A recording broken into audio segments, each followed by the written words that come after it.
So you've done your analysis the night before. You marked your levels, you know exactly where you're getting in, you know exactly where your stop is, you know exactly where your target is. The market opens.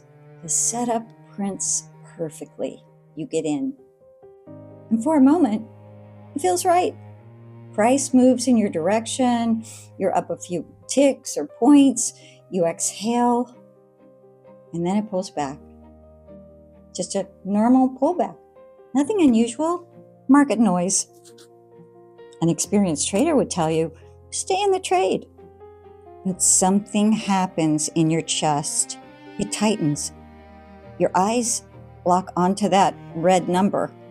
And before your brain even catches up, your finger is already on the exit button.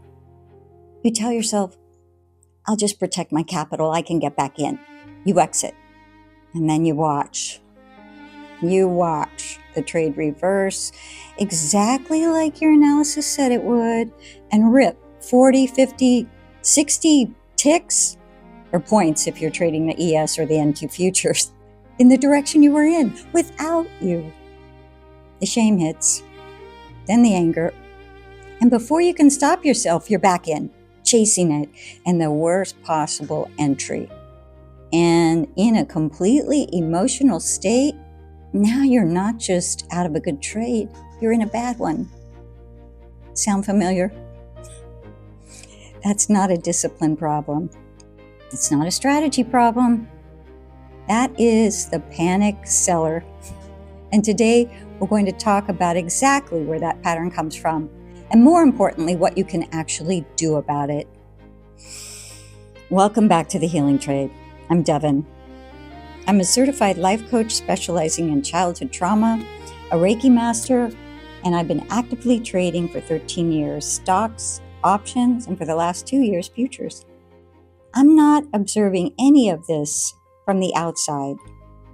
I've lived every single one of these archetypes myself, and I built this channel because I couldn't find anyone else at this exact intersection, healing work and real trading experience. So I decided to be that person.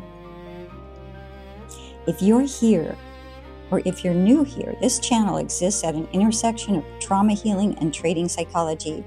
Because in my experience, the reason most traders can't follow their rules has nothing to do with their strategy and everything to do with their unhealed wounds they brought to the screen with them. So last week we talked about the 5 trauma archetypes I see most in traders.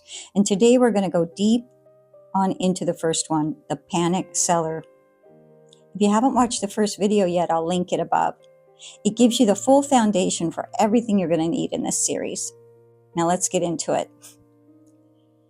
So who is the panic seller? On the surface, they look like someone with a risk management problem. They exit too early, they leave money on the table constantly, they get stopped out on the normal market noise because they move their stops tighter out of fear instead of letting the trade breathe. And then, and this is the part that makes it so painful, they watch the trade go exactly where they said it would go, without them in it.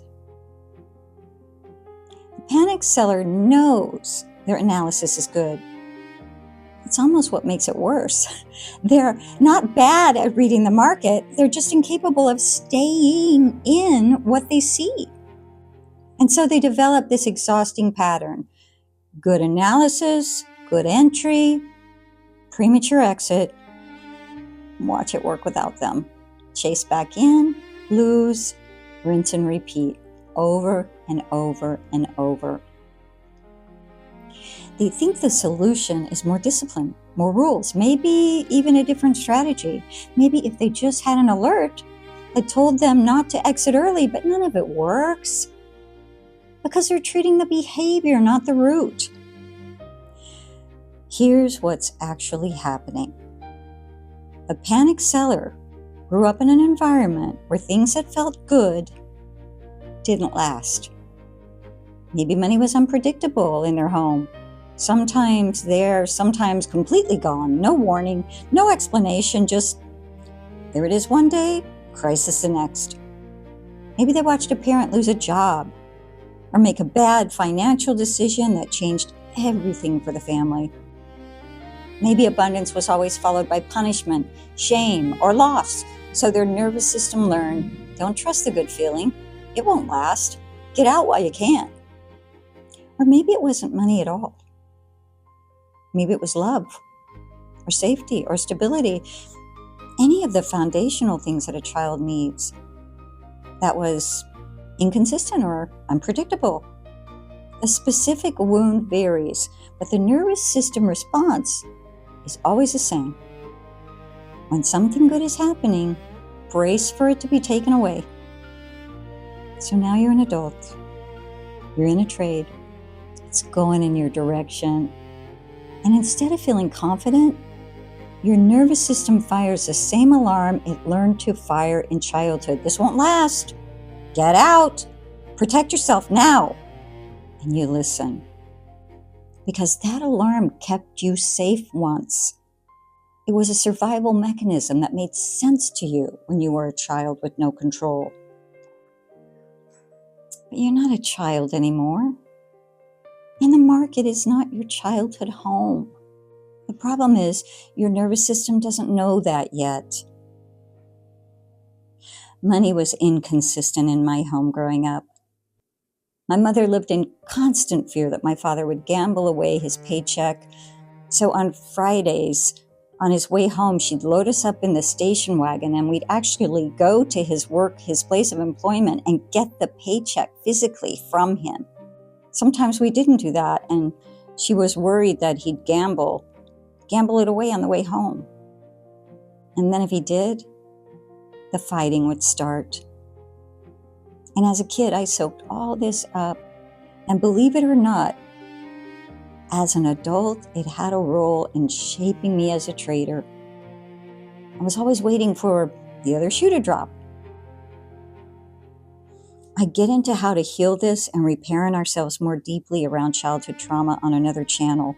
It's called the Reparenting Guide, and I'll drop that in the description, the link. However, the moment I understood that my trading behavior wasn't a character flaw, it was a survival response, everything started to shift. Not because the fear disappeared overnight, but because I could finally see it for what it was, an old alarm going off in a new situation it wasn't designed for. And you can't fix an alarm by ignoring it. You have to go back to the moment it was installed and do the work there. So what does the healing actually look like for the panic seller? It starts with something I call the pause practice. Not a trading rule, not a new indicator, a practice. Here's how it works. The next time you feel that urge to exit early, before you touch that button, I want you to pause just for 10 seconds. Not to talk yourself out of it, not to force yourself to stay in, just to notice. Notice where you feel it in your body. The chest tightening, the shallow breath, the urgency. And ask yourself one question. How old do I feel right now? Not how old you are, how old you feel. Because if the answer is somewhere between 6 and 14, you're not trading from your adult self anymore. You're trading from a memory, from a wound. That 10-second pause, that moment of witnessing, is the beginning of everything. It's the first step in what I call reparenting the trader inside you, letting your adult self step back in and say, I've got this. We're safe. We can stay in the trade. Look, it sounds simple, but it is not easy, but it works. And it works because you're finally addressing the right problem. Now, that pause practice is a starting point. It's the first tool. But the deeper work identifying the specific wound, understanding when it was created, reparenting that younger version of yourself, and rewiring the nervous system response. That takes more than a 10-second practice. If you recognize yourself in the panic cellar today, if that chest tightening, that desperate early exit feels painfully familiar, I want to point you to somewhere specific. Week 2 of the Healing Trade course is called Rebuilding Self-Trust, and it was built for you. Because the panic seller doesn't have a strategy problem, they have a trust problem. Trust in themselves, trust in their analysis, trust that good things are allowed to last. Week 2 is where we rebuild that slowly, safely, from the inside out. The full course is 9 weeks. We start with trading from the wound in week 1. We move through emotional alignment, letting go of control, all the way through to the 3 bonus weeks, including surrender, rebirth, and quantum healing and energy mastery. The course and the companion workbook are linked in the description. The workbook is also available on its own if you want to start there. And if you're ready for community, people who understand exactly what you're going through, Overtraders Anonymous meets twice a week online. It's free. The link is in the description. You don't have to do this alone. You don't have to keep white-knuckling your way through trades alone. There's another way.